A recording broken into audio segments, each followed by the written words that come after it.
I just received a message from a participant who's saying, don't worry if you're if we're oversubscribed on the Zoom. A lot of people are watching on Facebook, so yeah.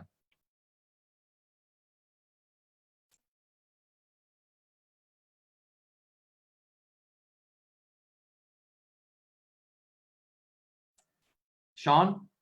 Yeah, all right, comrades. I think we should go ahead and start, yeah. All right.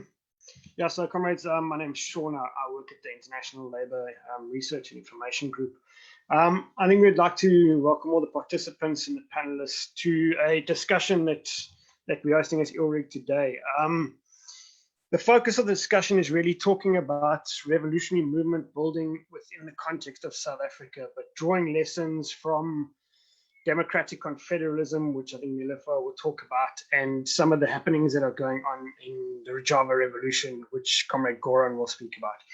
So really, for us as Ilrig, we think this is an important experiment that's happening in Rojava. It's an attempt where a movement that is based on direct democracy, people creating structures that they call communes in Rojava at a street level, really to self-govern society. So in 2012, there was a revolution in Rojava on the 19th of July. And there isn't a state there, but people self-govern through these structures. And there's an attempt to begin to roll back capitalism using cooperatives and the idea of trying to start to begin to produce need for need. So Goran, who's actually based in Rojava, he's from the internationalist commune. He's going to be sharing the experiences in Rojava. We then have Comrade Nilifer, who's part of the Kurdish Communities Union, or Union of Kurdish Communities. I don't know. She'll explain. Sorry, I'm getting the name wrong, comrades. But yeah, she's joining us, and she's going to talk about some of the underpinnings that have informed Rojava in the form of what in the Kurdish freedom movement is called Democratic Confederalism. So she'll talk about some of the principles and the practices, especially women's liberation and the key of women's organizing.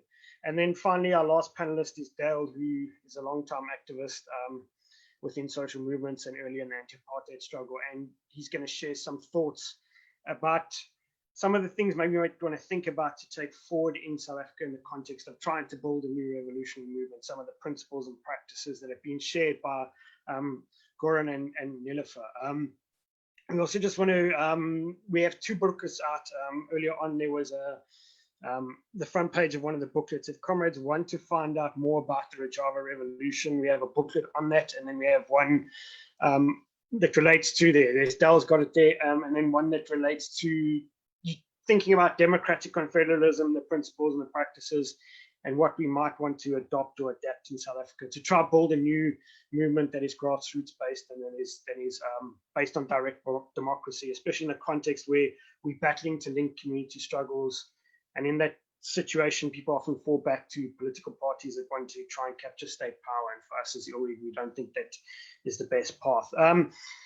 So yeah, I'm going to ask comrades if you've got questions for the participants, if you can just write them in the chat, if you can direct them to each participant, and then we can ask them as we go along.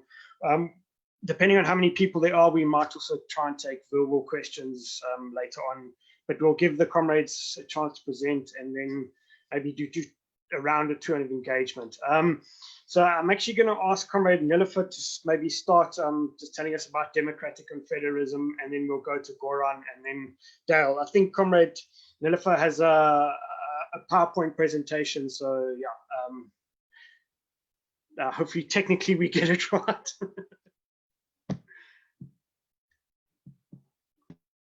Shall I start?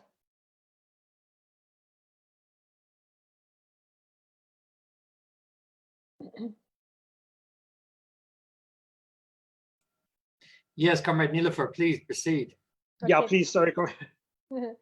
Thank you, Comrade Sean and comrades from Ilrig, for this important opportunity to speak about a very fantastic model, the model of democratic confederalism. But before that, I would like to remind you about the current war, which is going now against the Kurds in three parts. Namely, the Turkish state is now attacking three parts of Kurdistan. and there's international silence. And the question is why there's international silence. It's exactly because of the model. So neither the NATO nor other international institutions or the states who are involved in Middle East, they are really not interested to have an alternative model, but they, by their own, they don't have any solution. So the Kurds were the only one who could improve a solution for implemented in Kurdistan, but a model for the whole Middle Eastern region. And it seems that the US, Russia, European Union, many states of the European Union and the NATO, they are now giving Turkey the opportunity to weaken the model. That's the real reason behind the war, which Turkey is now committing in the northern part of Kurdistan, Turkey, in southern part of Kurdistan, northern Iraq, and against Rojava and north and east part of Syria. And Turkey is currently now trying to provocate Iran, so to cause the Iranian-Kurdish war. So the reason behind that is the model of democratic confederalism, which is already implemented or was implemented in the last 20 years, beginning in northern Kurdistan. And then afterwards, in the turmoil of the Syrian war, then it was implemented in Rojava. So, and we have seen in the last 8 years in the revolution of Rojava, people have for the first time seen that with the their participation as citizens of the region, they took care of the on Rojava. That's the reason why nobody could weakening through the war of ISIS or whatever. So it's a model. We say it's a model of stateless democracy, which is really focused on the grassroots. And the strategy is in this model, when you implement it, you must be in coexistence with the nation states. Let's say that was the reason why the political strategy in Rojava was never attacking the Syrian regime, because the strategy of democratic confederalism means if you implement the model, you have, however, to look for compromises with the nation state. So it's a coexistence of nation state and democratic confederalism. But for the understanding of this model, it's really important to have exchange with the history of states generally, particularly the nation state which came up with the European, after the French Revolution in Europe. So the whole, this model which is now ruling the whole world, so the model of nation states. Without understanding nation state, it's really difficult to understand its alternative to democratic confederalism. That's why I would suggest you, if you're interested to implement this model, you have to know the history of your own state, because as revolutionary acts, there's a difference between the Kurdish movement and other liberation fronts, particularly by having this model. There's no seek of using violence to destroy the state.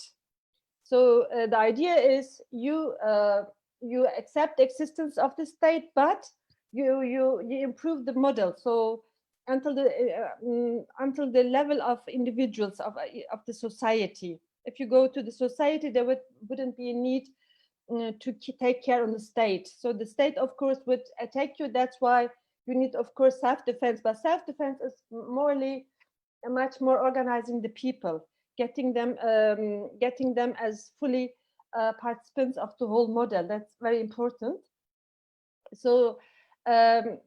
In the end, even the critics of Abdullah Öcalan, who was the key in the idea of democratic confederalism, is his self-criticism of the history of PKK, which was, of course, right at the beginning seeking for a Kurdish independent state, and then later on the party got a role like a state.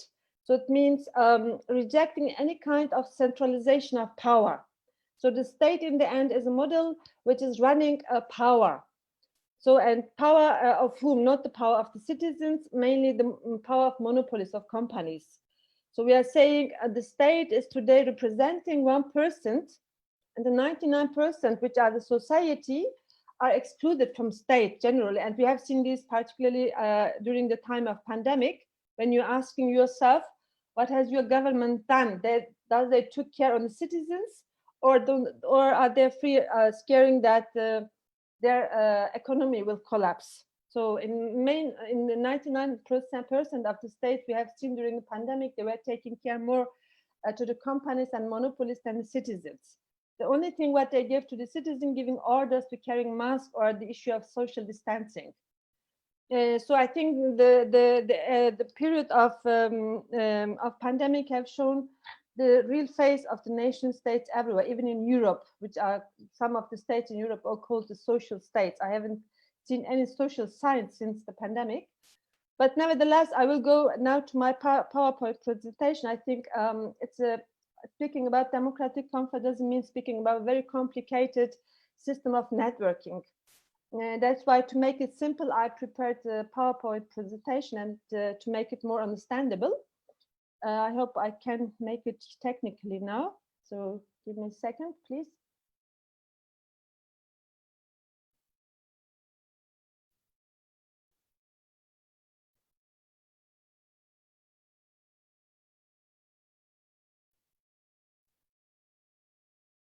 So here we have, as I said before, democratic confederalism is really simply a stateless democracy.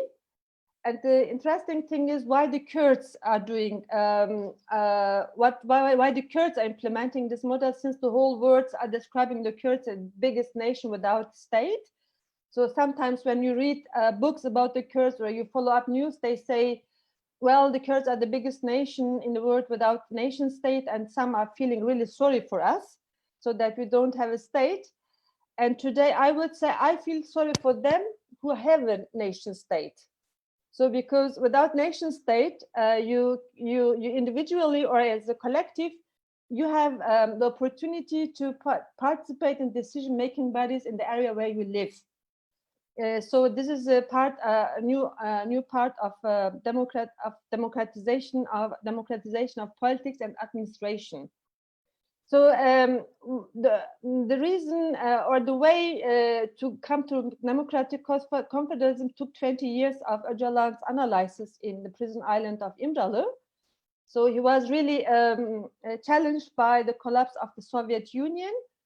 And then, of course, the transition of many of the nation states after national liberation movements in Africa, like Angola, Mozambique, and Latin American countries in the 70s years. So most of the states turned to become oppressors also. However, they were oppressed before their citizens. And you can see this today in South Africa. I would say in South Africa, capitalism has changed color. It was formerly white, but now it's morally black. So capitalism is capitalism, whether you have a nation state, capitalist nation state is white or black, it doesn't matter, because state is an organ of exploitation for capitalism.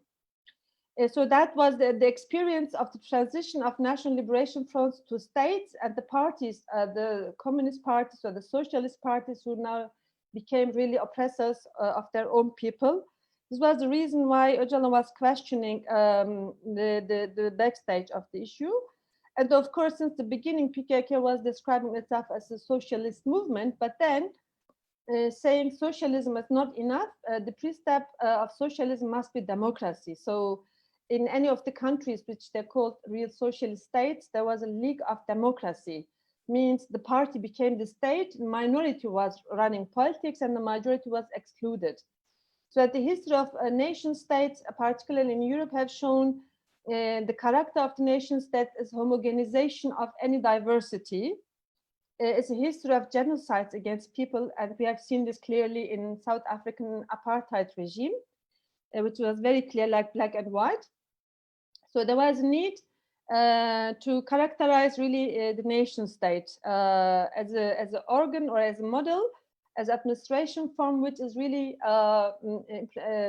looking for the benefit of one person, means the capitalist class in the state.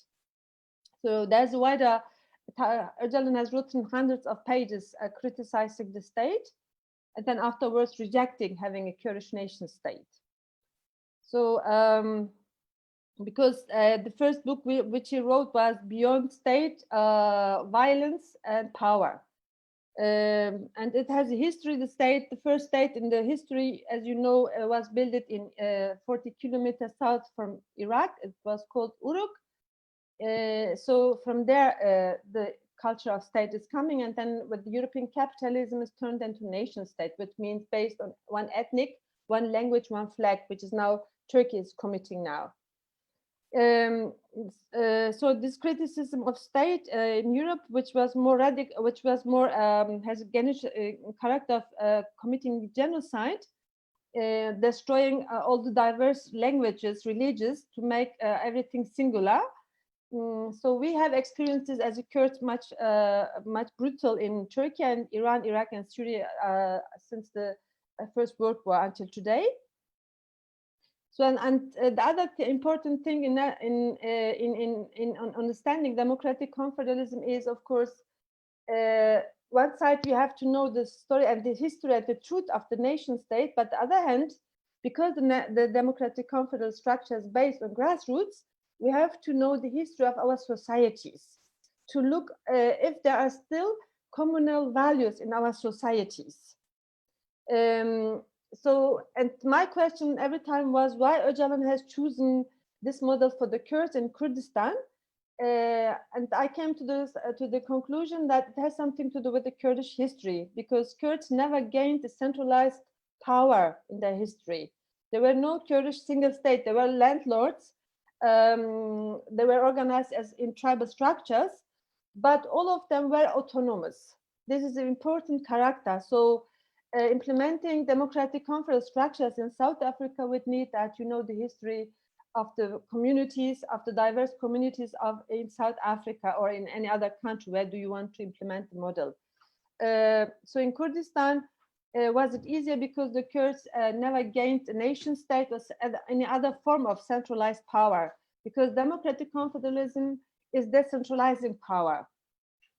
And that's the reason why you step by step you destroy all kind of levels of hierarchy. So you are looking for less hierarchies in the political administration. And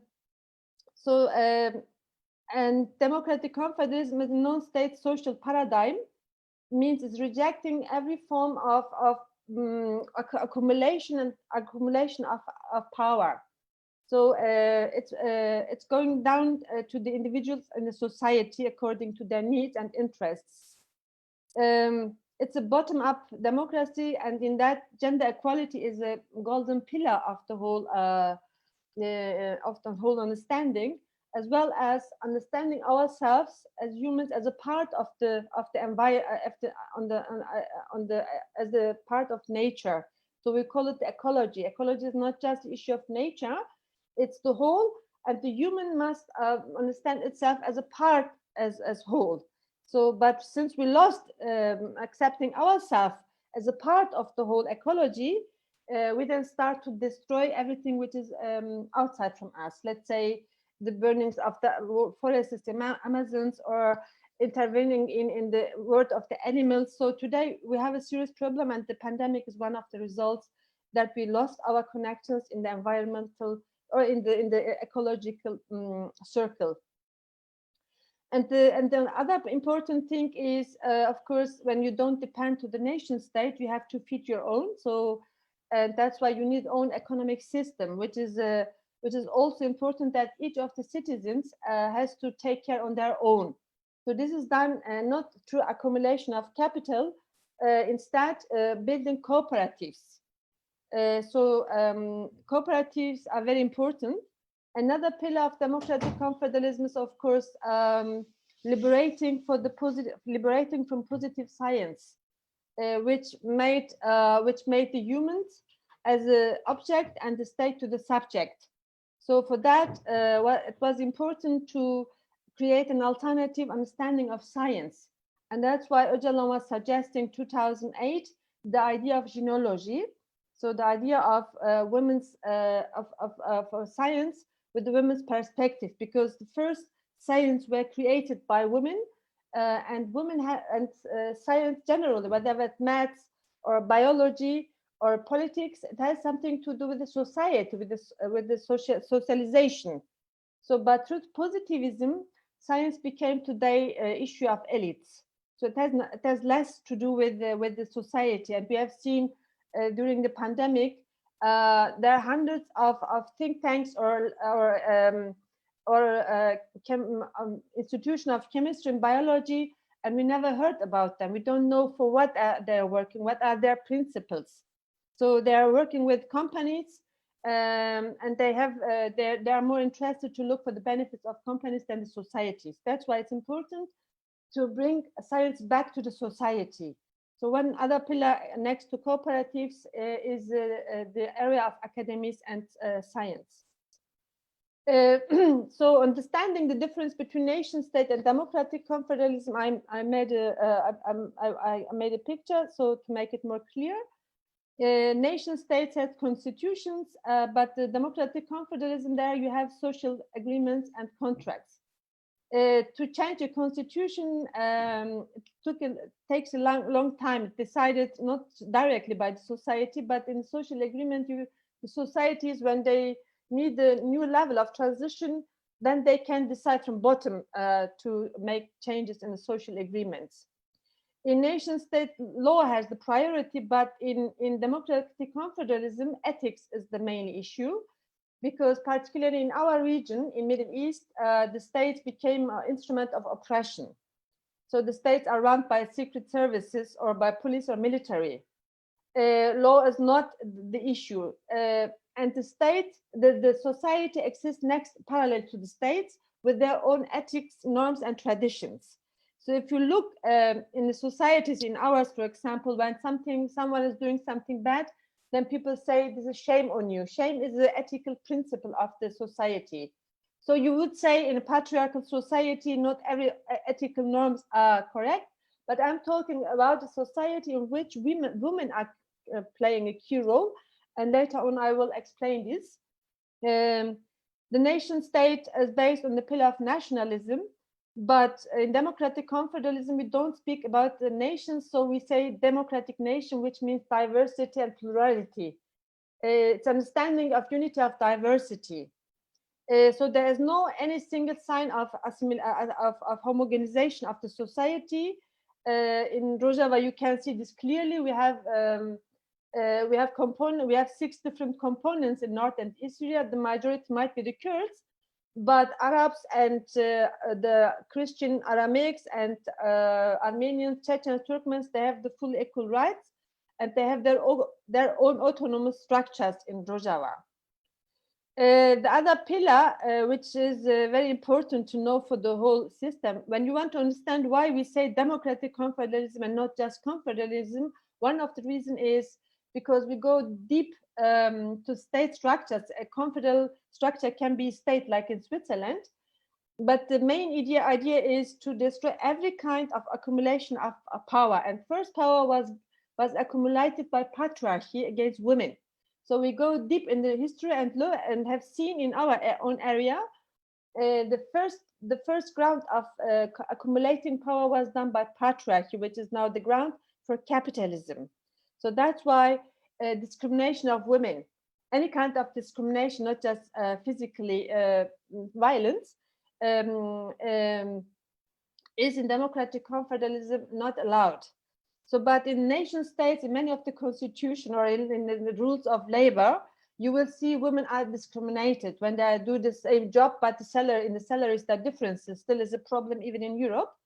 And that's why women's liberation is a key issue of democratic confederal structures. So the nation states, for policy of exploitation and defending the companies or the monopoles, there's a need to have armies, military, police, or all the forms of which I can say militarism. And they, for exploitation, of course, they need to attack other societies like Turkey is doing now with us, and the US is doing everywhere in the world. In democratic confederalism, since you don't look for power, you just look for local self-determination, for the freedom and liberation of the people. For your own people, you don't look for becoming a big power. You don't need a understanding of militarism. you have, of course, because you are threatened, like we as Kurds in northern Syria and in Turkey are threatened now, you need self-defense forces, not that's why YPJ and YPG or HPG or all the armies belonging as the defense forces of democratic confederalism, they don't call themselves as armies, defense units or defense power, nothing more than that. As I said, science is an important pillar of nation state, and in alternative of that, in democratic confederalism, genealogy, the social science as a fundament of all sciences. So in nation state is based on trade, finance, and market. In democratic confederalism, understanding of economy is through cooperatives. In nation states, we have courts. In the democratic confederalism is more run by justice commissions. Exceptions are in Rojava, the prisoners of IS. So there's military court running this because they have committed crimes against humanity and war crimes. So the women, for example, of ISIS fighter, they are not in prisons, they are in camps. In the justice commissions in Rojava, they are more the understanding of criminal issue is not punishing the people, but giving the opportunity for rehabilitation. And secondly, you don't need much of courts in democratic confederalism because the philosophy is that each of the societies must be able to solve their own problems. Let's say you have everywhere in every village districts, in city districts, we have everywhere houses of women, council of women, mixed councils, and their assemblies or initiatives, all of them must solve their own problem. Whatever one of their members doing something wrong, they have to take care. So there's no need to go to court. So because the problems must be solved by the grassroots. That's why you don't need detention centers, prisons, or too much of courts. As I said before, the organizing horizontal in the grassroots, there is no need to centralize power because the whole idea is based of this decentralization of power. So in the state, in the nation states, governments are taking decisions. The citizens have the right to vote, but most of the decision, whether it has something to do with defense, finance, so it has to be decided by the government. In democratic confederalism is done by the communities, the decisions. So each of the communities, they have their own assemblies, trade unions, whatever. There's a kind that there are hundreds of diverse forms of organizing. They have to take decision, and amongst them there are coordination bodies. So in the nation state, we are speaking mostly about environment and nature, this and that, but in Rojava, in democratic confederalism in general, we are speaking about ecologic as a wider circle of humans, animals, nature, climate, everything has something to together, and we understand humans as a part of that. In nation state, there's a clear hierarchy. In democratic confederal structures, we still have a hierarchy, but it's a kind of positive hierarchy, which means to keep that the things can run easily, more easy. So right at the beginning, when the model was implemented in Rojava, there were 5 levels of hierarchies, but now there are just 3. So the next time, I hope so, so it will be more or less hierarchies.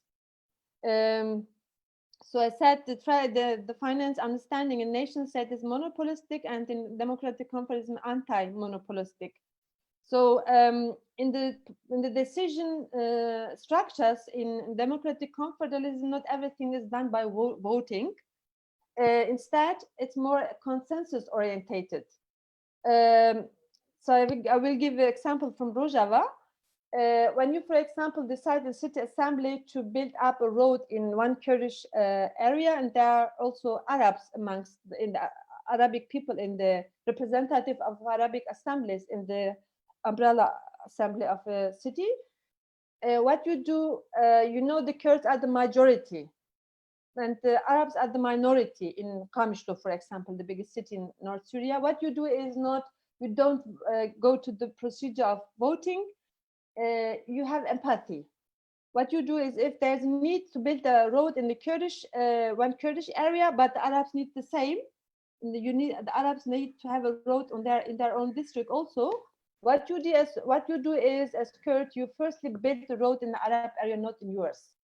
It's an issue of solidarity and empathy. This is very important.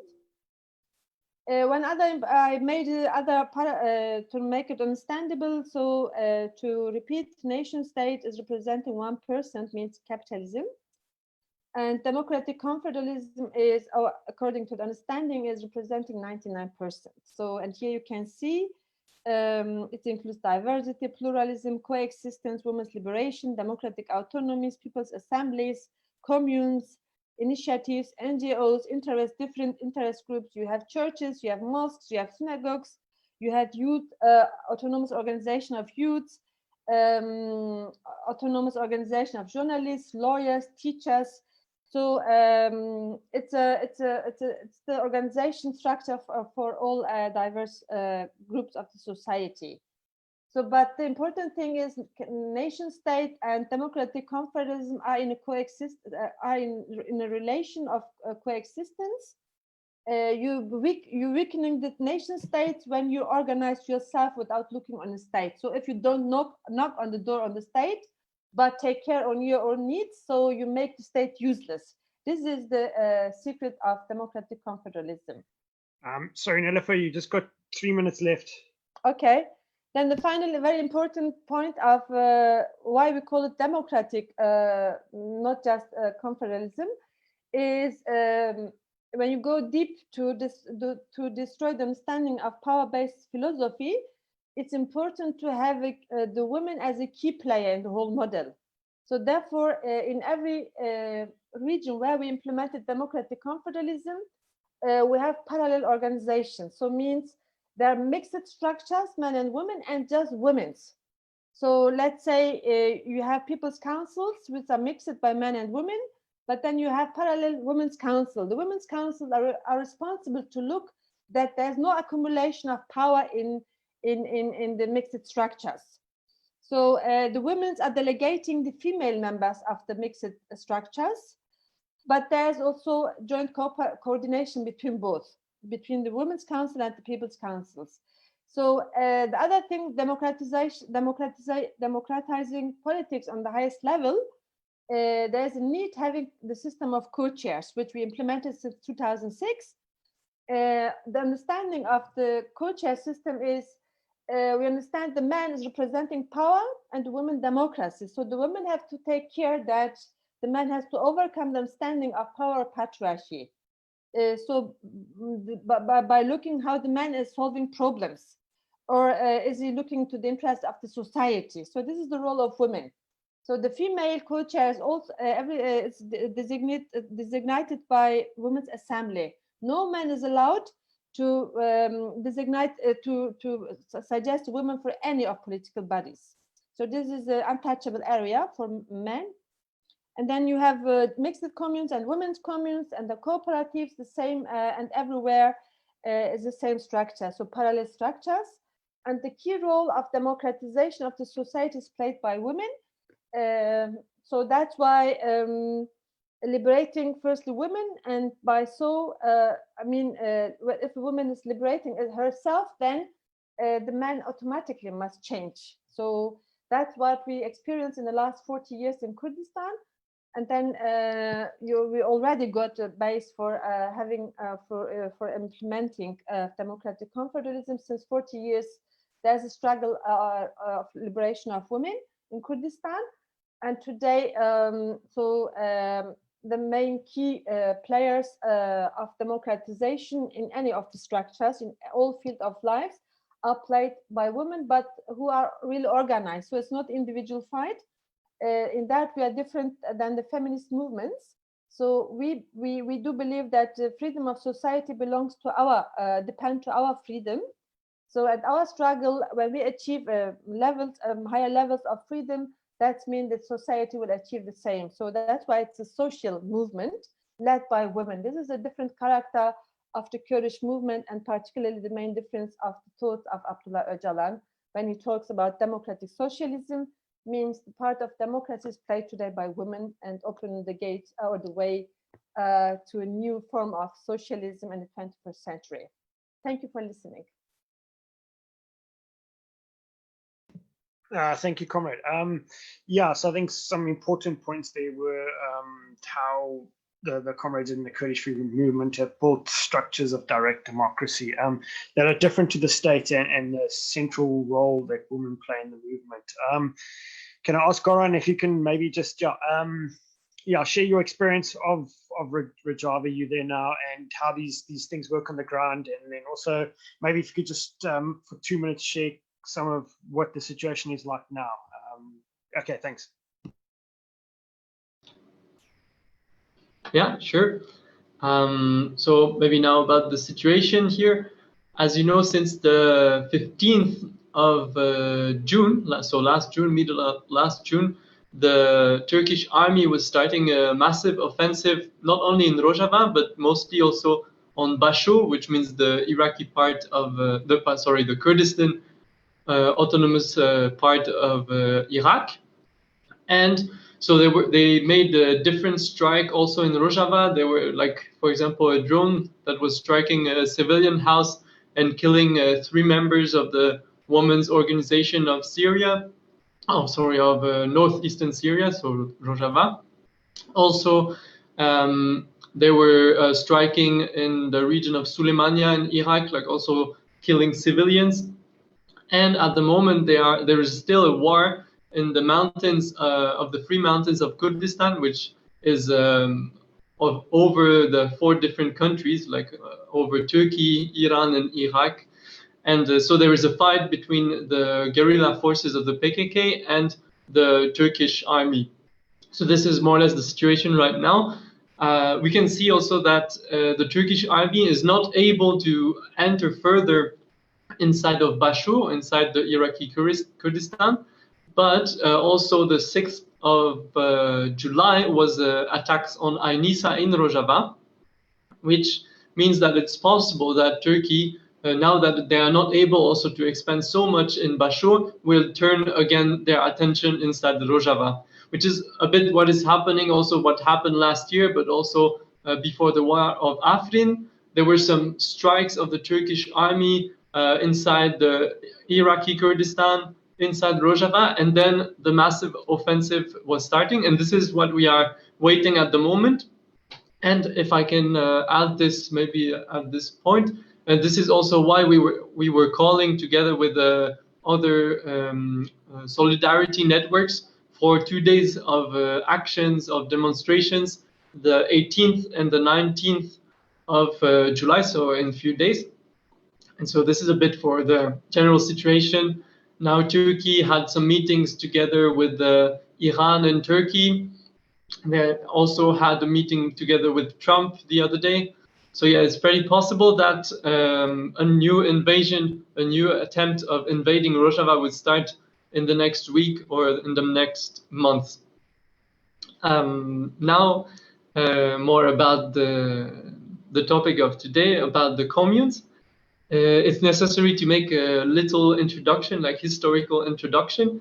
So how, and also to understand, it just popped out of the revolution. No, it was not like this. Of course, it came from a long story of organization. So what happened was that first the PKK, as the comrade was saying, was organizing mostly in Bakur, so the part of Kurdistan which is now in Turkey, and developed this idea of Democratic Confederalism. What happened is that in the 80s, the Turkish state was hitting very hard on PKK, but also in all the Turkish left. And therefore, Abdullah Öcalan had to leave Bakur and to seek refuge in Syria. And what happened is that during 20 years between 1979 and 98 actually. So Öcalan was inside Syria, but also inside the Middle East in general. He went to Lebanon, he went to Palestine, etc. But he was meeting the population, organizing the population, giving seminars. Like there were some academies of the movement, for example, in Damascus, which is the capital of Syria now. Also like in old Rojava. So there was already this organization happening. And at the side of this, so Abdullah Öcalan got arrested in 1999 and got imprisoned in İmralı, in the island of İmralı in Turkey, where he is still, by the way, in prison. But inside Syria, after he got arrested, was starting a new wave of repression onto the Kurdish organization movements, and therefore the start of the communes started illegally, because so the PYD, the party, the Kurdish Freedom Party inside of Syria, was starting to organize illegally, and between 2004 and 2011, really putting the basis of Democratic Confederalism. At the same time, the women's structure were also organizing a lot, as in 2005, Yekitiyasta, which means like the unions of the women, more or less, was founded, and also conducting education, meeting, etc. And also the women had a very central role in this first illegal organizing, because they were less susceptible also to get too big repression as maybe the men. And so when the Arab Spring began in many countries, so 2010, 2011, it also spread to Syria. And what happened was, on one side you had the regime, and on the other side you had the rebels, or we can say the opposition.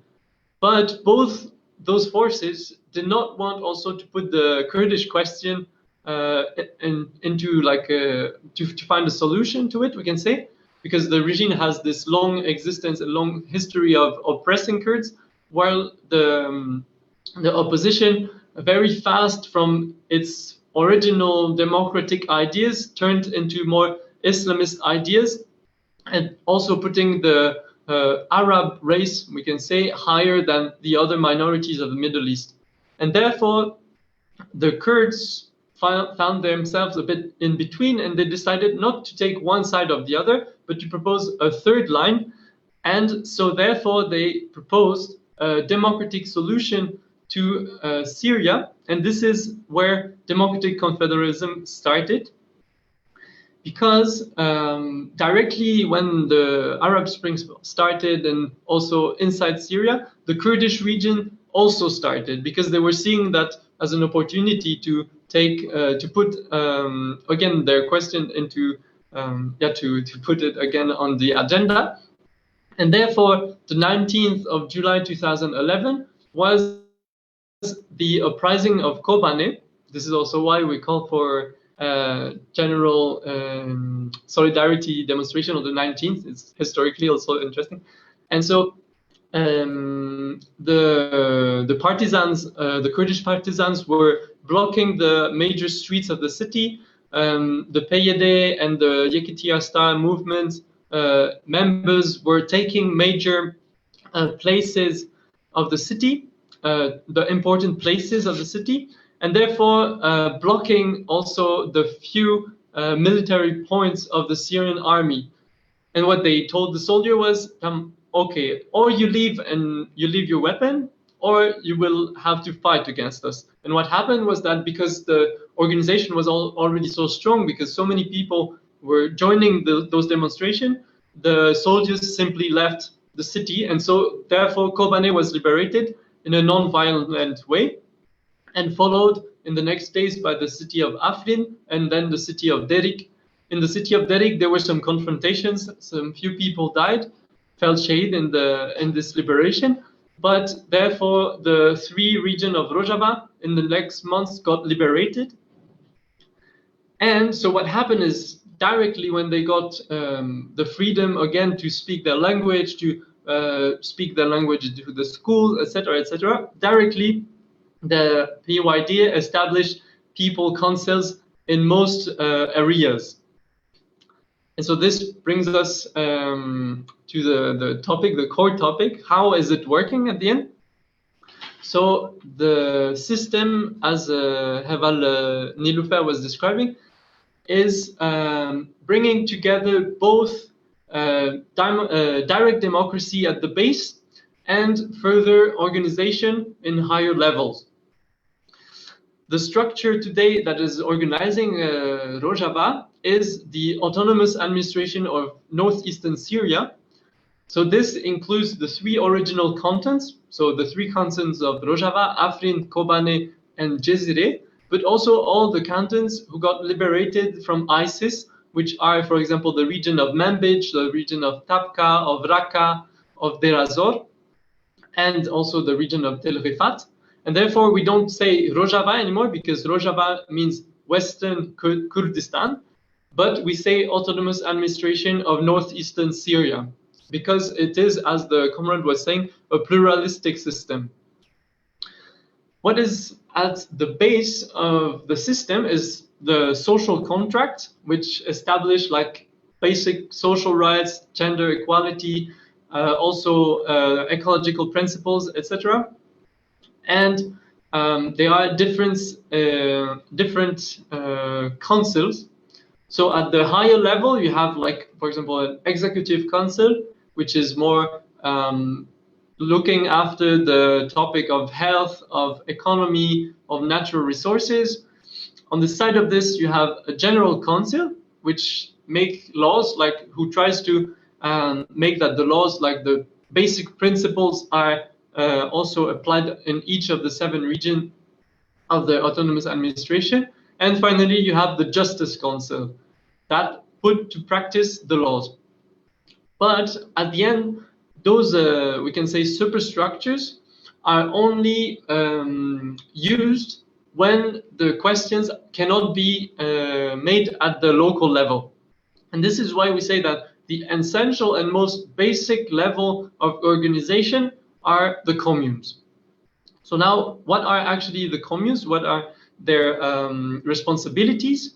There is first self-defense. So all communes, they have their own organization of taking care of the neighborhood, for example, having turns for night shifts or first defense like this. They also organize inside the HPG, which means the forces, the defense forces of the society, we can say. And so they organize locally their self-defense. Besides this, one very important topic as well is education, which means that each at the local level organize education on the women's liberation, on many different topics, on economy, etc., etc. And finally, also one very important role is the conflict resolution and consensus building, because each commune have its own committee, also where women take a very important part, where they try to find solution to local problems before they go to judicial system. And for example, for me, it was very impressive to know that, for example, last year or the year before, in Kobane alone, so there are maybe 2,000 communes in Kobane, there were 10,000 local disputes that had been solved at the local level, while only 500 had to be passed to the higher level, to the judicial system. So this is pretty impressive, no? Now, what is a commune actually? So a commune is a certain amount of people, from around 200 people, we say, even if in practice sometimes it's more like 200 families, which bring the number of members as high as 1,000. But the idea is to keep it very small. So the ideal would be 200 people. And how do they organize? So they have two, what we call Hevserok, which means we can say responsibles, always one man and one woman. Also always trying, if there are different ethnic groups, to have maybe, for example, one Arab, one Kurd, or one Assyrian, one Arab, or one Kurd, one Assyrian, etc. And so there are those two responsible. And besides this, different committees that are talking of different subjects. They can be as far as 9 committees. So what are they? For example, there is self-defense, there can be education, there is the reconciliation committee, Of course, there is the Women's Committee and Youth Committee. There is also, what else? Health Committee, Family of the Martyrs Committee, Art and Culture Committee as well, and Economy Committee. But not all communes have all of them in practice. There is, it depends a bit. There can be 3 committees, 4 committees. For example, one more rural area, more, for example, a village, can have, for example, an agricultural committee because it makes more sense. Like in the city, you would not have this committee. But so they organize all of this in the local level. And for example, for me, one of the very interesting thing is this resolution committee, no? And so if there is a dispute inside the commune, they would bring the 2 parties, the 2 sides together and try to discuss what is the problem, what can be the solution at the local level. If it's not possible, maybe to make a wider assembly with most members of the commune and discuss it. If it's not possible to solve it, then only it's brought to the higher level. And then, so then this is the core of the organization of northeastern Syria, the communes. Then on top of this, you have the neighborhoods. So at the level of the neighborhoods, mostly how the coordination is made is the responsible of the different communes who just coordinate together. This is how it works. Then over the neighborhood, you would have the district.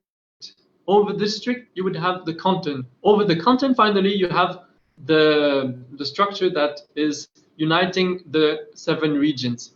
And so how are those delegates chosen for the different councils? It's like the same as the commune. Each level has those 9 committees that we were talking about. And so committees from the local level would send delegates to the councils on the level that is on top.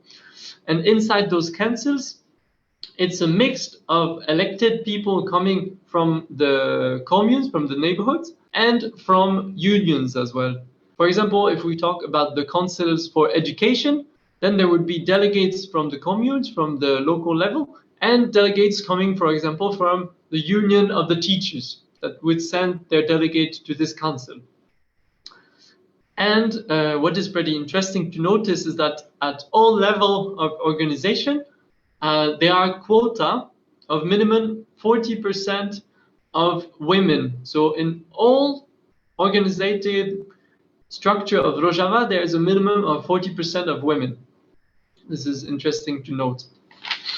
And this is maybe a good transition to what is the place of the women inside the communes. So we saw already with the first participant that they had a very core organizative power inside of Syria.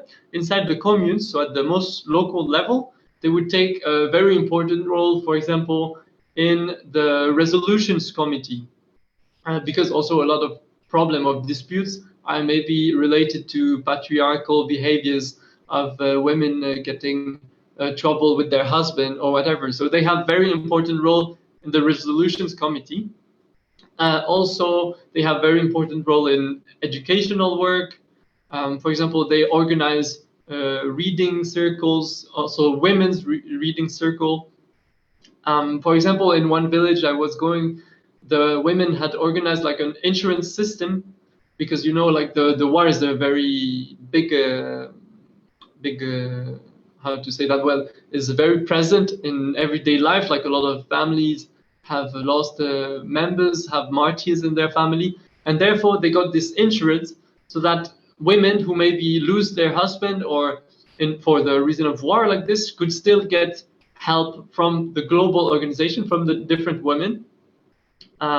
Besides this, also the women's movement of Kongrasta goes quite often, until like maybe 2 times per month or like this, to give political education to the women at the local level. So for example, they have also some 10 days training on the subject of the commune, of the council, how is it working? Because at the end, all of this, all what is Rojava about is to build a new understanding of what is politic, is to bring back politic in everyday life. but it means that also it needs a very high amount of participation.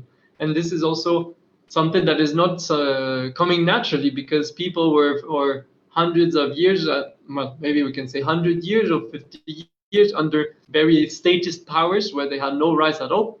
And so therefore, they bring back this conscious of politics or self-determination through those presentations, those educations. Sorry, Goran, you just got a minute left. Okay, great. I'm getting to the end of it. Perfect. We can shortly say as well that one very important thing of the commune is the topic of economy, how to develop a democratized economy. And this is, as the comrade was saying, through the building of cooperatives, because they say the cooperatives is the economical system of the people. So all the poorest people can also organize together, and at the local level organize their food production, all the resource they need, etc., etc. And this is why, for example, the autonomous administration is also helping a lot, for example, giving land, giving seeds to the people so that they can start this kind of organization. And then also they give back to the autonomous administration an amount of their income or product. And maybe I can stop here. If there is a round of questions later, we can go more in detail. Thank you very much. All right, thanks, Goran. Yeah, I think what kind of was interesting there is the long history of organizing. It wasn't just overnight how these structures were created. So yeah, I'm just going to hand over to Dell. Yeah. So Dell, if you want to take over. Thank you, Comrade. Thanks, Comrade Sean. And I'm going to be very brief. This webinar is, I'm just going to try to reflect a little bit on some of the lessons that we might be able to learn in the context of the South African struggle, both past and present. And I've just a few points that I think will be pertinent to raise. I think the first one is, if we look at the fundamental point here, is if we look at the history of South Africa, and we certainly look at the history of the post-1994 situation, there was a total continuity in the structures of power. And essentially, without going into that into huge detail, what the ANC did and what the revolutionary movement in general did was to see the capturing of state power as the revolutionary goal, essentially. The capturing of state power and then the turning of that state into a democratic state, one person, one vote, that then could deliver the goods to the people and then revolutionize society. What we've, hopefully, as lefties and as anti-capitalists and others have learned over the last 20, 25 years, is that this does not work. That in fact, we can look at many different examples. That in fact, what the Rojava revolution shows us, and what the Kurdish struggle shows us, I believe, is that it is possible, and going back to the sort of philosophical basis of communism in a lot of ways, looking for a stateless society, is that as long as the state becomes the central focus of power, the same exploitations, the same corruptions, the same abuses of power, the same hierarchies, the same patriarchies will continue to repeat themselves over and over and over again. We can see it in Southern Africa. We can see it with all the ex-national liberation movements, the MPLA, the Frelimo in Mozambique, ZANU-PF in Zimbabwe. We can see it in Nicaragua with the Sandinistas, Daniel Ortega now. We can see it all across the world. And we, unfortunately, I think what we have done is we've become mentally stuck in many ways within this paradigm of this capturing of state power. And what you do is you form a political party, you try to get votes for people, you try to get into the state, and then you turn it around. And that is fundamentally where we're stuck in terms of the lesson. What the Rojava experiment shows us is that in the context of not 100 years ago and the Russian Revolution, not in the context of 60 years ago, but in the context of living right now, it is possible to begin to forge alternatives, to begin to forge a really bottom-up process. So the first thing, that's the first thing, is the issue and our understanding of power. And we need to change fundamentally our understanding of that. And we have there's precedents within South African history back in the 70s and 80s amongst the street committees, amongst the communes, amongst the youth organizations and others, of direct participatory democracy, street committees, bottom-up radical democracy, which was not looking to any kind of state and certainly not looking to any kind of hierarchical power to basically give it legitimacy. That's the first thing. The second thing that I think that it's what this shows us in the lesson is that we must truly pay attention to when we say grassroots, when we say bottom up. We always use these terms all the time to describe the kind of politics and democracy we want. We have to put that into practice in the way we organize. And unfortunately, what we've done mostly is we've reproduced the same hierarchies and the same oppressions within our own organizations that we borrowed from society. So we haven't fundamentally changed the way that we do politics. And so we have the chairperson, the this, the that, the elected representatives, the very structured, very organized, and we also, then that becomes obviously because of the structures in our capitalist society and the patriarchy, that becomes then overlaid with mostly male domination, with a whole range of other gendered kinds of politics, as well as a situation where people are not able to speak and not able to be autonomous in the way that they would need to be. So that's the second thing, is the organizational and the democratic structures, and paying attention to that. Again, what we're seeing here and what is showing us is that we can sit and we can have ideological arguments about nitpicking about whether this is the way and exactly the way, but in doing, we learn. And this is the other thing I think that we have forgotten, is that there's no particular model that then you just try to achieve that goal. It's in the doing that we learn, and then we approve, and we begin to be able to establish the kind of organizations we want, as opposed to superimposing some kind of model that already exists in a book or in a particular kind of perspective ideological framework. Thirdly, it's very, very clear that where we have largely failed in South Africa, and in fact, I would say that we are used generally in the back of the global queue, is when it obviously comes to the gender representation and the gender equality and the role of women, and also the fundamental women leading that revolution. Women in our society are the majority in every single way, are the most vulnerable, are the most exploited, and we could go on, the most violently abused in so many different ways. This is a reflection, and we always are critiquing that. But then what we do is we again reproduce these same kinds of social relations within our own organizations and within our own politics. And so it's about also changing that. And what the experiment from Rojava shows us is that this becomes possible. I am constantly amazed that this is taking place in an environment in which historically women have been subjugated because of religious fundamentalisms and because of political fundamentalisms. And yet you have a situation where not only women are at the forefront in democratic structures, but in self-defense, in economics, and services, and communes, and education, and a whole range of things. And so this is quite inspiring. I think there we have much, much to learn on that context. The fourth thing is the centrality of education. Let's be honest, comrades in South Africa. Amongst the left, we generally stopped political education. We've stopped talking with each other. We've stopped debating so much. We tend to adopt positions, and then we defend those positions. And we say, if you don't believe like I do, well, then you are not revolutionary, or you are not a leftist, or whatever the case might be, an anti-capitalist.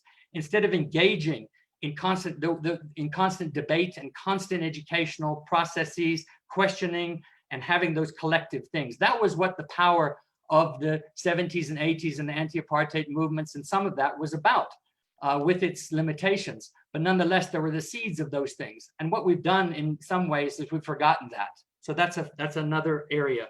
And then two or three last points that I just want to make is that underpinning all of this are fundamental principles and values.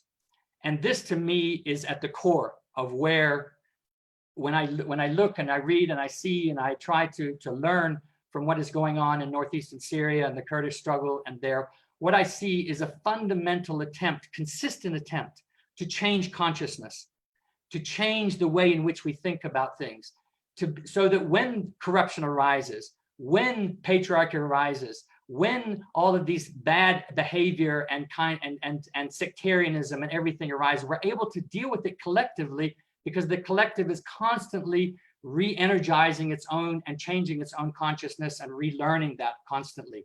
And to be able to say that we have principles of honesty, we have principles of integrity, we have principles of solidarity. I believe in South Africa, for the most part, these have been pushed aside. These have been, unfortunately, we don't put our money where our mouth is, so to speak, or we don't practice what we preach most of the time. We're very good rhetorically at claiming these things oftentimes, but when it comes to practice, we're not so good. And so what the lesson here is that without those principles, without that constant, continuous educational process, a journey of consciousness, I would call it, of changing that consciousness and testing it against practical implementation, critique, failures, mistakes, successes, all of these things, then we have the basis upon which to practice a particular kind of revolutionary politics that has the potential to really, really change society.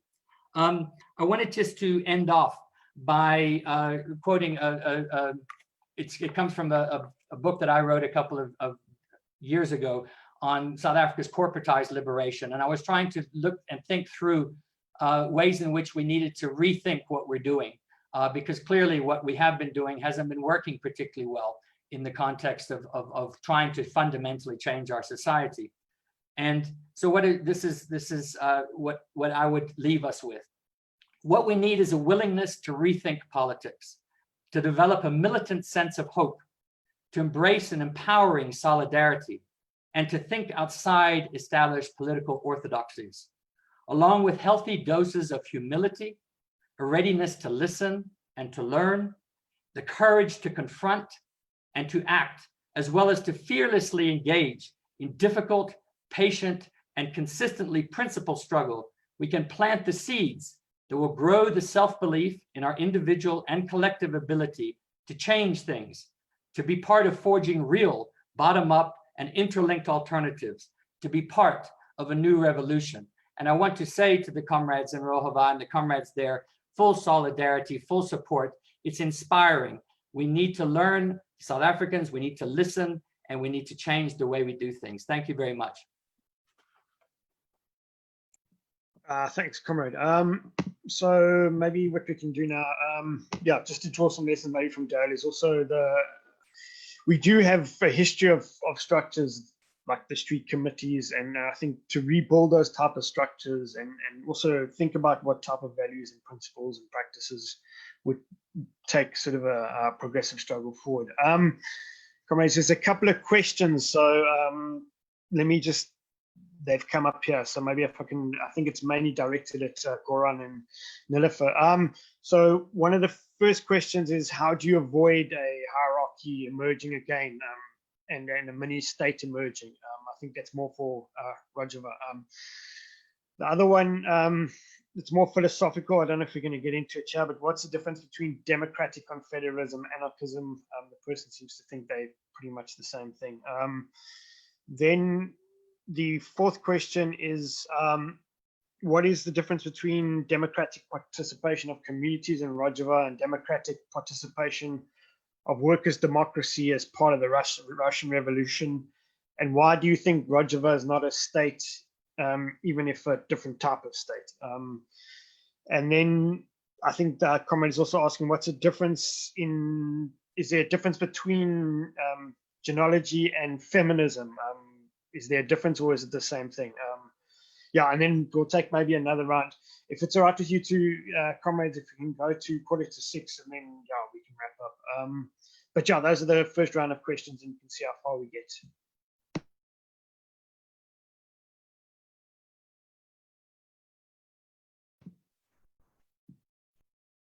So I don't know how you want to divide the questions, comrades. Well, Goran, would you like to answer the first question? Well, I can try to do my best, and you can also add your point of view if you have some other things to add. So yeah, well, the creation of hierarchy is a big problem, also a big topic in Rojava.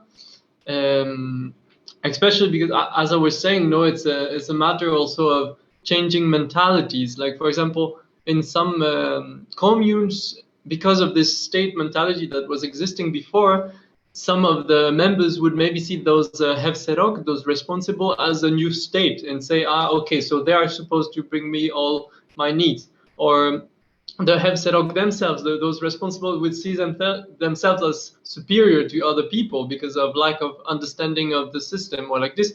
And therefore, like, I think one central topic is, of course, education.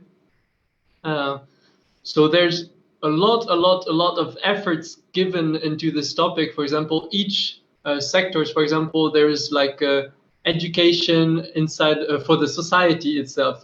If you get into an administration role or whatever, you also get ideological education. If you get into the military, you also get education. So it's really to make people understand what is the system and also what is it about. Then, more on the structure level, we can say that there are a lot of attempts to make the possibility to get, to get hierarchy, to get power place as minimum as possible. For example, like, so on the level of the economy, for example, we talked about those cooperatives, no? Because cooperatives means that everyone is organizing together democratically inside the cooperative, no? They have those meetings, and then they would take decisions. So this also avoids the development of private property, or at least is fighting against it.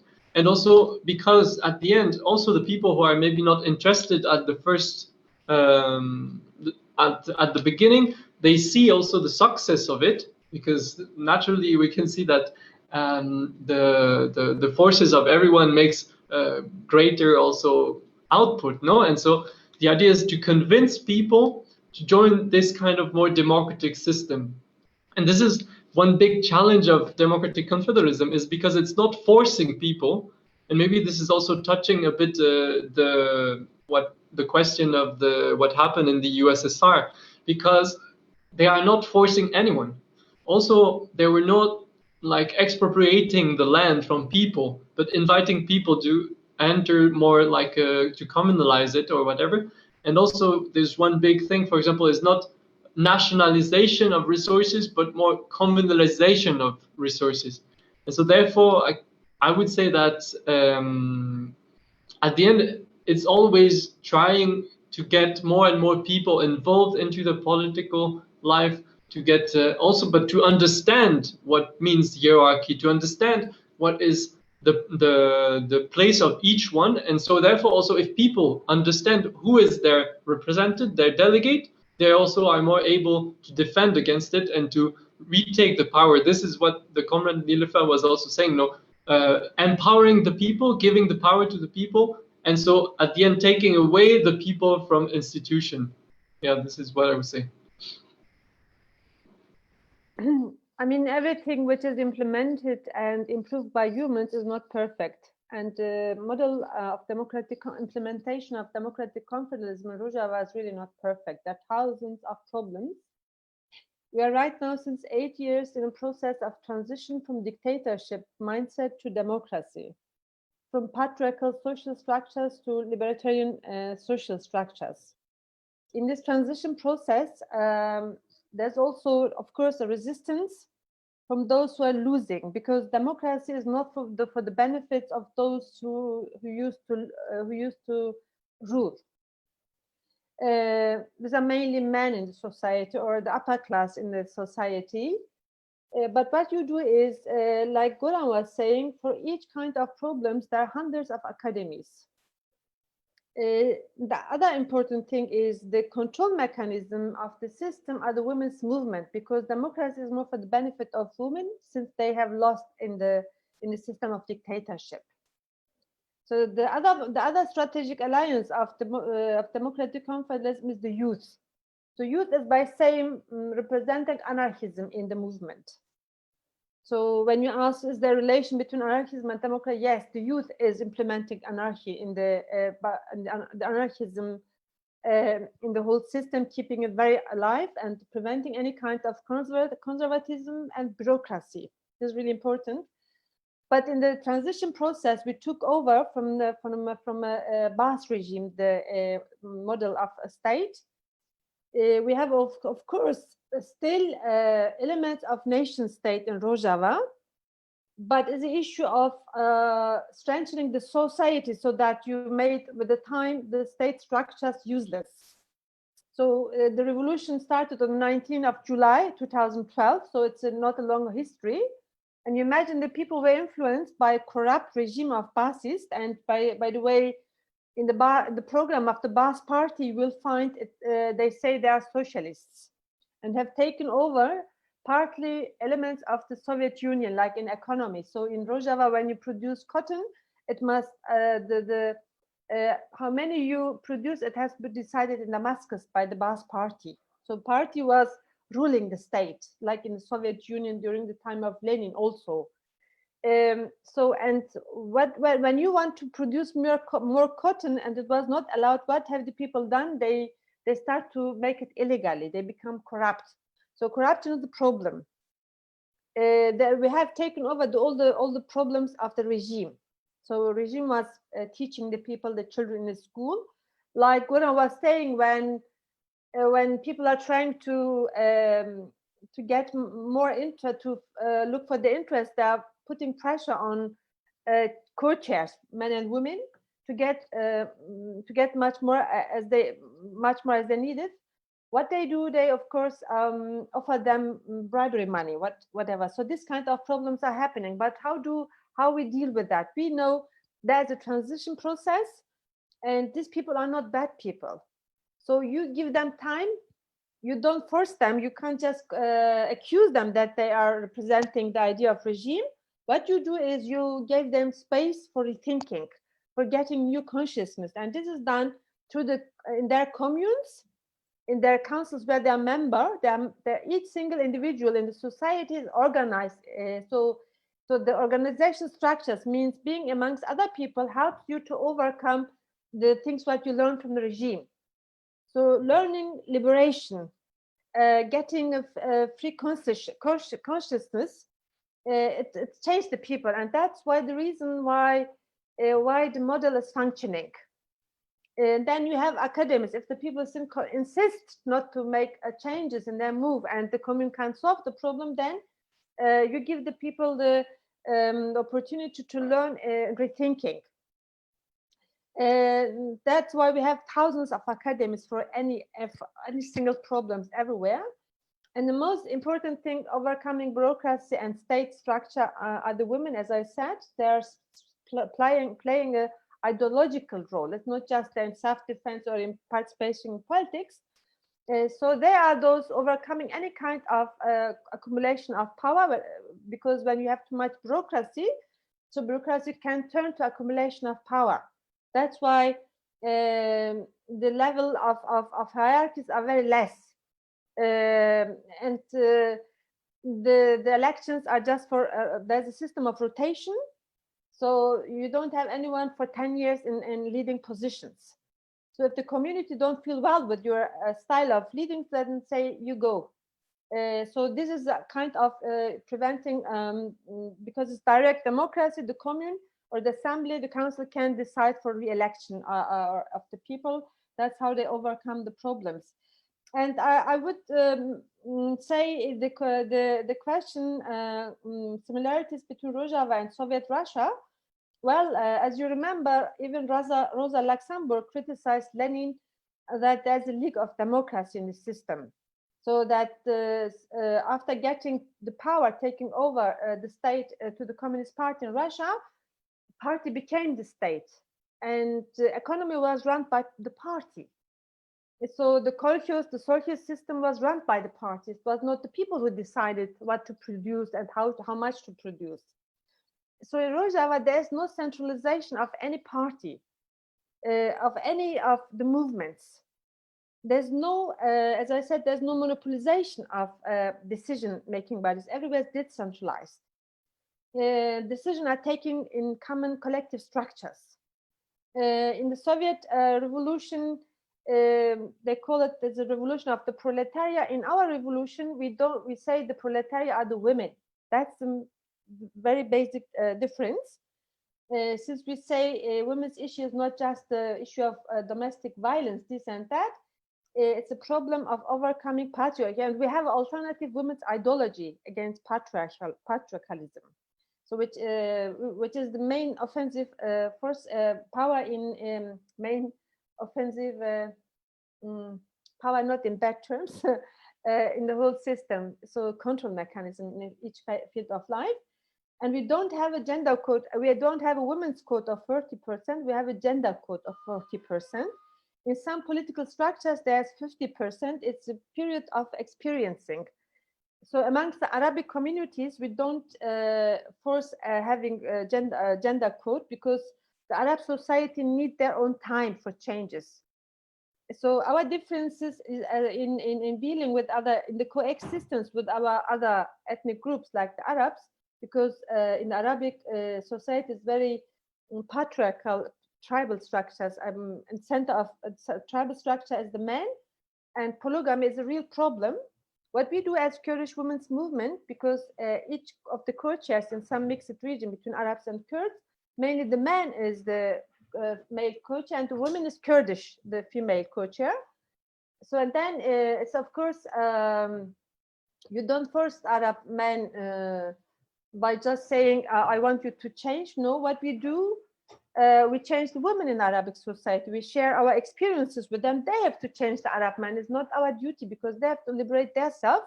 In these, we are different than feminist movements. So fundamentally, our main difference with feminism is we have we feel a responsibility to change the society.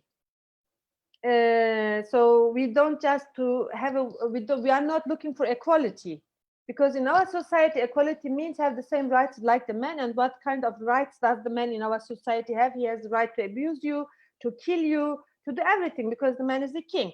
So we say we reject this kind of rights. We can do it better in an alternative way. So so that's why we never say we want equal rights. There was no sentence in any of our statements or our any of our understanding equality between men and women. No, we want to make it different. We understand ourselves as alternative. That's why I would say this. In this regard, genealogy is the main area of science which go to the details in every science to look where patriarchalism is hidden. So this is the job of this genealogy. All the academies, all the universities in Rojava, when they prepare their program of education, they have to deal this with Academy of Genealogy. This is very important. So cleaning the brain for patriarchalism, and of course positivism, which is the highest level of patriarchy, which made the humans regarding the state to the object and the state to the subject, the man to the subject and the woman to the object. So this is the positivism which destroyed the brain of the society. And genealogy is, of course, there to overcome this problem. So genealogy is not a women's movement, but belongs to the women's movement. It's cleaning the brains from every kind of monopolization of power and bringing back the like any other structures, even the science, to the society. So that's why we don't use mostly the name of universities in Rojava. Instead, we say academies, because we want to prevent that science became an issue of elites, of a higher upper class. So we have other understanding of pedagogy. We have people who never went to school, and then we have people who have been who have got good education. So bringing them together, so each can become a student and by same teacher. So this is understanding, not classification in education. This is really important. This is the philosophy or the pedagogy which genealogy is now trying to implement in all sectors of education, whether academics belonging to the communes or the school education. So that's why genealogy's role is very important. I think these were the questions I tried to answer from my side. Thanks, comrade. I will just take, yeah, there's 4 questions. Yeah, other questions, so we maybe just take those, and then yeah, if we can then round up and maybe if comrades just have a closing remark after answering the questions. I think one was I would also like to say a few words, but yeah, maybe we can do that at the end. So one was actually the question that was asked is how do you deal when there's a conflict between communes? Say there's a conflict over water resources. How is that handled? Another question was if someone has broken the law, how do you deal with that? What happens to them? And then I think the one question was, is this not a temporary situation in Rojava? That it's stuck between different superpowers that have created space for it to exist. And once the superpowers and the powers that are there and the rival powers kind of decide to end it, or yeah, is this not a temporary situation? And then the last one, I think, is a comrade is asking, how do we provide solidarity beyond just sharing information in South Africa? What type of solidarity is needed in Rojava and obviously with the broader Kurdish struggle? Yeah, those are the 4 questions. And then, yeah, obviously, if you comrades, once you've answered it, each panelist, if you just want to spend maybe 2 minutes just rounding up, or if you want to have concluding thoughts, yeah, for the 3 panelists. Okay, thanks, comrades.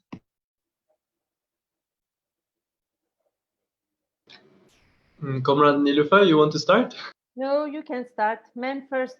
Chawachibu. I don't, well, tamam, let's go. No, because you are in Rojava, that's why. I'm in Europe. Tamam. So maybe first about this conflicts between communes. I don't think, well, at the end there's always this coordination between the different communes, no, at this level of neighborhood and then at the higher level, etc., who also take care of the question that cannot be taken only locally, no? So, for example, question of electricity, of water, because, for example, electricity, where does it come from? We have some dams, we have some also generators, etc. So it's a question that cannot be solved only locally, and therefore they also organize at this higher level and try to solve the problem this way. So I don't have in mind an example where communes would be in competition really for water or something like this, actually. Yeah. And maybe about this, is Rojava a temporary situation? Like, could a superpower end it or not when they want, or something like this? I think this is a somehow difficult question. I think somehow the superpowers also don't have the possibility to do it. Like, you can think, for example, of Vietnam. Like America, they were very, very much more powerful, like in terms of weapon, in terms of technology. They had this very biggest army, etc.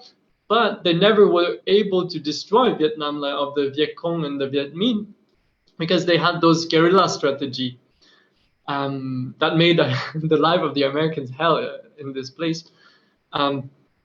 But so what is happening in Rojava is like there are different sides. No, it's not that Rojava is alone. It's like a whole democratic front that is existing.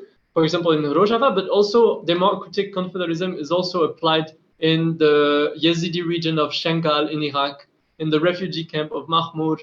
Is also much one of the big ally, of course, is still the PKK and the Free Mountains of Kurdistan, and therefore we can say that there are different fronts. Actually, there's the like space, like material front that we see mostly because when there is a war, it's very spectacular. There's a lot of bombing. There's a lot of difficulties on that level. But there's also the the diplomatic phases, where also like we are playing. So at the end is, I don't think there is, if Rojava still exists today, is because actually we are strong. And sometimes as leftists or as militants, we forget a bit how strong we are, also how the organization of the people is. And therefore we can say that the Rojava experiment will continue to live as long as people continue to participate in it. Because what is the solution now, if they would want just to solve the problem here, is or to play with us and to form like a democratic Syria, or to make a genocide, meaning killing all people here. Because the people are so much linked to the general system that there cannot be one without the other. And also there cannot be a solution to Syria without solving the Kurdish questions and other minorities. There cannot be a solution to the greater Middle East problem if there is not also a democratic process.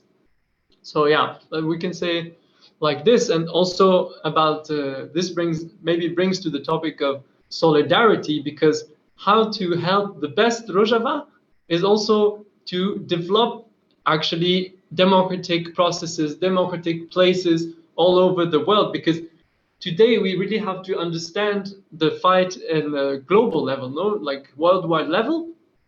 And so at the end is open new front, we can say, like there is on one side democratic modernity and on the other side capitalist modernity. And therefore we have to push democracy forward everywhere. So organizing at your local places, Democratic Confederalism or other type of organization. At the end, we should never forget the local dimensions. But yeah, so this is what I would say about this. And maybe about the law system, I'm not such an expert of this topic. If Heval Nullifer wants to add something more deep in this, would be very great. I think it's important not to forget that Rojava is still in a process of war, not just ISIS. If you imagine that there are many of the states involved in Rojava, not just Russia, US, even European countries, Turkey particularly, Iran, Israel. So Rojava might be a small place of local place, but there's a part. It becomes a part of global war. So now there's the idea to divide Syria in 5 parts, like they have done in the 90s in Balkan. From former Yugoslavia, they created 8 new nation states. And there's a project to do the same for Syria, but the only obstacle is North and East Syria, because the model, the Democratic Confederalism, which is based on coexistence of Arabs, Kurds, Christians, and other components. So for the rulers, it's not possible to use the communities, the ethnic groups against each other because they're acting together. However, it's not that easy, but in the end, they are defending together the area of North and East Syria, the Arabs, Kurds, and Christians. So, and those who are looking for hegemony in North and East Syria and Syria generally, they can't use the classic policy of divide and rule. Let's say use the Arabs against the Kurds, the Christians against the Arabs. So this is not possible anymore. So that's why all these global players, as well as the regional, like Turkey and Iran, because they're also in Syria, they try to attack you militarily to weakening you, and the others are threatening you through Turkey, like Russia has done 2018 when they offered Afrin to Turkey, and then America last year offered Giresunspor Tel Abyad to Turkey. So they want to bring Turkey as a Damocles sword against model. Since Turkey is a country of dictatorship, it can prevent democracy. So this is the proxy war which Russia and US are trying to do with Turkey. So that's why, of course, there's a threat. The current model is under unbelievable threat, and the form of concrete solidarity must be like from South Africa, that you prevent the arms selling from German Rheinmetall in Cape Town to Turkey. And what you can do is boycott Turkey in every field in South Africa. And there are connections between the ANC and the Turk AKP government. I think all those in South Africa has to prevent this, since the ANC has decided in their national conference 2017, I was there, that they will act more for freedom of Öcalan and look for the self-determination of the Kurdish people. You can read all the decisions in the resolution of the national conference of the ANC from 2017. And also the South African Communist Party in their Congress 2017 in Johannesburg they also made 4 points of resolution for the Kurdish issue. So that's why we have to convince both parties to keep their promise in their resolutions and stopping the dialogue and stopping any kind of help to Turkey, whatever South Africa is an economic crisis or not. We shouldn't allow the government, the current government, to get money from the Turkish state. So the Turkish state is now used as a proxy to destroy the model of democratic confederalism. This is very concrete act of solidarity what can be done in South Africa, boycotting Turkey, isolating Turkey in each field. So this is very important. So otherwise, I mean, the people, the Arabs, the Kurds, the Christians, the Chechens, the Turkmens, in the last 8 years, they have paid a high price to keep their model. So because people, for the first time, after 50 years experience of dictatorship, for the first time, they tasted freedom. And so they wouldn't give up their model. They wouldn't give up the gains they made in the last years. However, the model is not perfect because it's run by humans.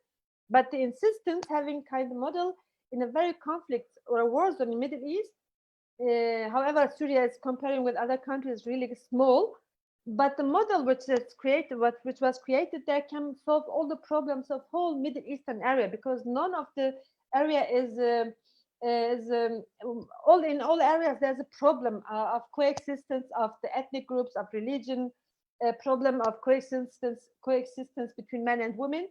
And Rojava and modeling of North and East Syria, the Democratic Confederalism, can help others to find hope for the future. That's why currently it's the only option, I would say, for the region.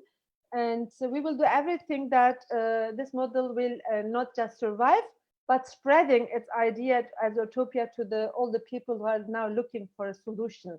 So that's why solidarity now means everywhere to isolating and boycotting Turkey wherever it's possible. So this will be our call to our friends in South Africa.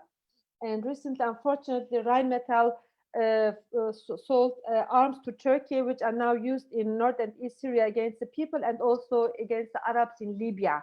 And I think from the own experience, South Africa shouldn't become the place to support the oppressors of oppressed people. Since the history of South Africa is not closed the history of apartheid. So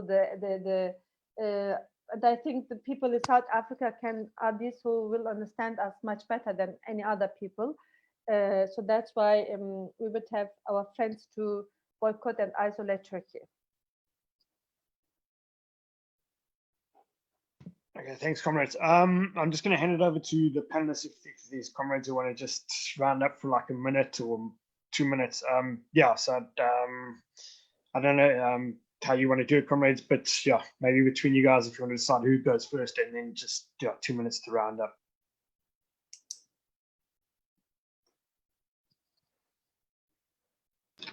Sorry, what was your question saying? If you just want to spend a minute rounding up, or if you want to add anything, you don't have to. It's just providing an opportunity if you want to say something or round up or add anything. So, yeah, I gather not comrades smiling there. So, but yeah, maybe Dal, if you want to start and see if the other comrades want to have anything to round up.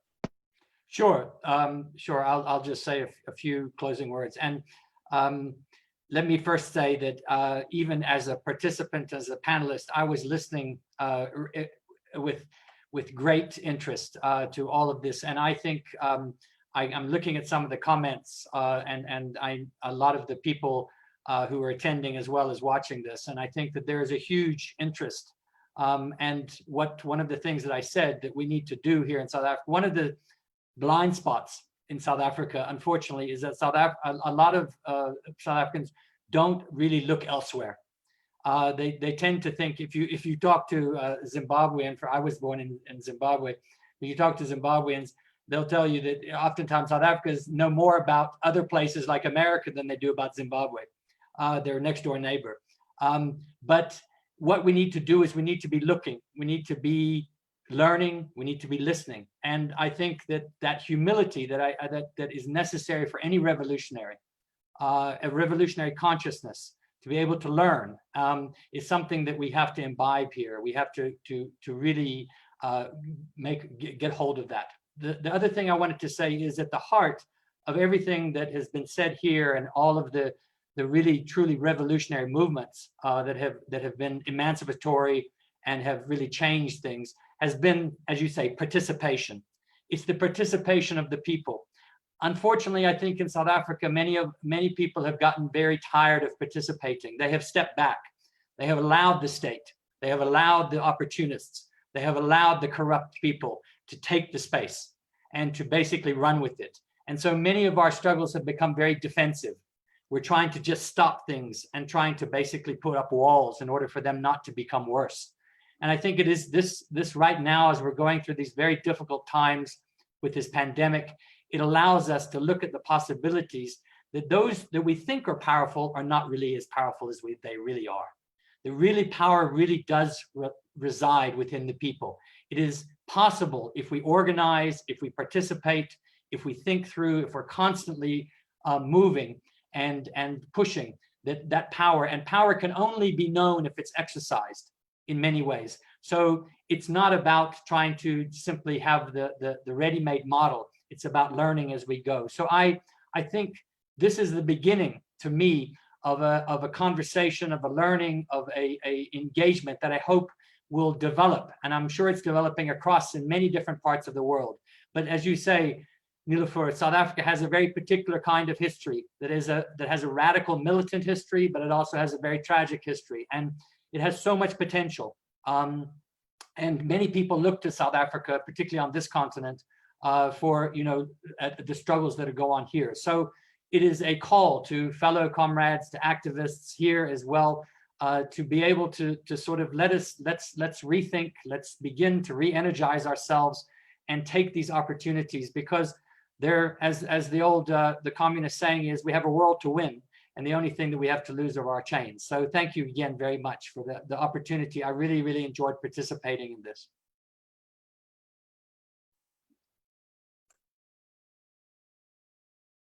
Over to you, comrades, if you want a last couple of words. Niloufar or Goran? All right, so yeah, just maybe to kind of, I think Del summed it up nicely. I think we have a history of building participatory structures in South Africa, and we need to draw on that history, but also think about the values, principles, and practices we want. I think what COVID-19 has showed is that, I don't think, the state and capitalism have fundamentally failed. And I think we need to think about how we can create a new society, and that is a long-term process, but we need to begin to build that today. And I just want to thank all the panelists and for giving your time.